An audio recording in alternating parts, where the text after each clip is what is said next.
dans la journée du 15 avril 2023 que la garde-côte djiboutienne et les gardes-côtes japonaises ont organisé conjointement l'édition 2023 de l'exercice de simulation de transfert de pirates qui constitue un des piliers de la coopération entre ces deux institutions.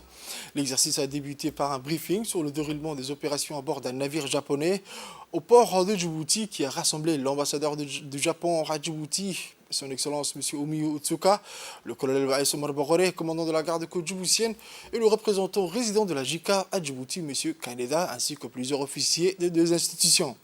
L'exercice proprement dit a ensuite débuté par le transfert des pirates par les gardes-côtes japonais depuis le navire jusqu'aux patrouilleurs de la garde-côte djiboutienne afin de réaliser un transfert à terre. Les équipes ont accosté au quai de la garde-côte djiboutienne, situé à l'escale où les pirates ont été transférés dans un bus sous sécurité et ont été ensuite escortés vers le camp des Doralais de la garde-côte djiboutienne. L'objectif principal de cet exercice de simulation est de renforcer la coopération et la collaboration entre les équipes des deux institutions dans le cadre de la lutte contre la piraterie maritime. M. Kaneda, représentant résident du JICA à Djibouti, a exprimé sa joie de prendre part à cet exercice et constate une fois de plus la force des relations qui unit la garde-côte djiboutienne avec ses partenaires japonais. La journée s'est terminée par une photo du groupe rassemblant tous les participants à cet exercice de simulation de transfert de pirates.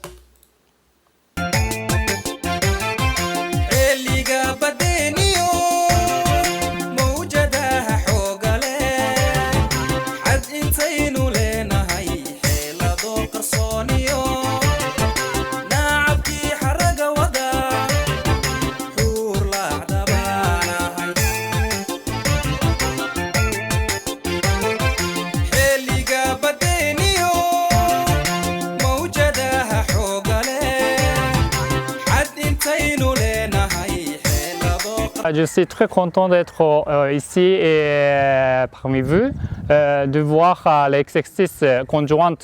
avec garde-côte djiboutien et garde-côte japonais et marine japonaise. Je suis très content d'être ici et de voir la capacité de garde-côte djiboutien spécialement parce que nous avons toujours la collaboration avec le garde-côte djiboutien à travers la coopération technique. Donc, en tant que la JICA, nous allons continuer de collaboration avec garde-côte djiboutien, y compris le soutien de garde-côte japonaise. Merci beaucoup.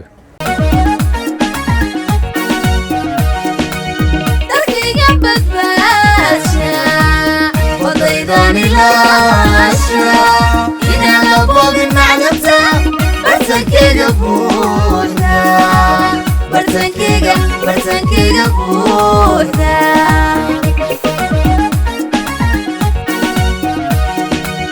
dalkayga badbaadsha wadaydan ilaasha inaga bogin macdanta bartankayga buuxda bartankayga buuxda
Aujourd'hui, je suis très content et c'est mon grand plaisir d'être ici et parmi vous à l'occasion de l'exercice conjoint entre les gardes-côtes djiboutiennes et japonaises. Et c'est le symbole de l'amitié et solidarité et la puissance entre deux pays et entre deux organisations. Et aujourd'hui, nous avons une délégation du Japon de garde-côte japonaise soutenue très bien par la marine japonaise ici à Djibouti, et on a profité de cette opportunité pour montrer notre capacité conjointe pour la lutte contre la piraterie. Et la lutte contre la piraterie, c'est le sujet universel. Mais en tant qu'ambassadeur du Japon, mon devoir est de marcher avec la garde-côte djiboutienne et pour créer une situation régionale très paisible et très stable. Et c'est un très important, c'est un événement très important. Et encore, la stabilité de Djibouti n'est pas seulement pour la stabilité de la région, mais aussi c'est la stabilité de l'économie mondiale. Donc nous sommes très fiers et très honorés d'être avec vous, mon colonel, ici et aujourd'hui à Djibouti. Merci beaucoup. maanta halkan waxa aanu joogna waxa weeyaan tababar aan isla wadaagayno ciidamada badda ee Japan iyo gaardakoodkooga waana qaybtii sideedaad sanadkii sideedaad aan wada sameynaa exercise waxaan idhaahno waa tababar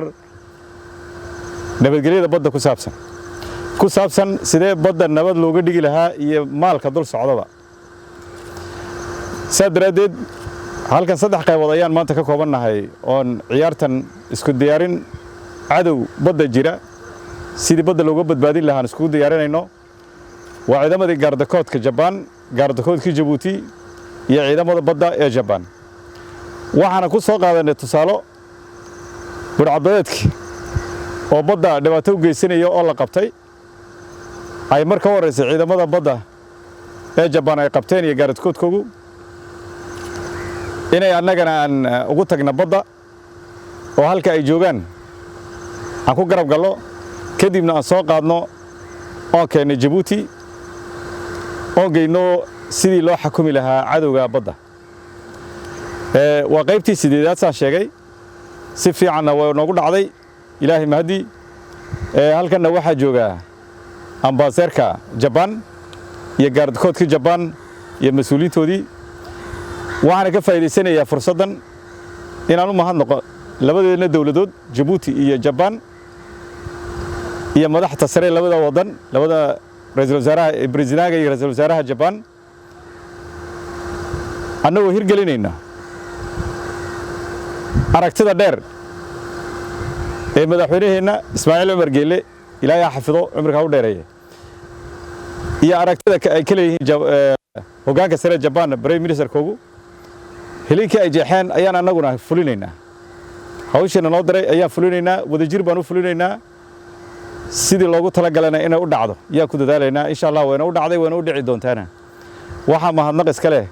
walaalihiina martida nooc ee Japan ee u horeeya ambassador Sir Excellence Tsuka iyo commanderka maraakiibta Japan xakumayba kayla jooga iyo Jikaga oo Japan hay'adaha ugu waaweyn ee Japan ka tirsan oo degan Djibouti iyo gaardakoodka Japan ninka imika matalaya u sareeyo halkan isaguna kale la jooga dhammaantiin waan wada salaamayaa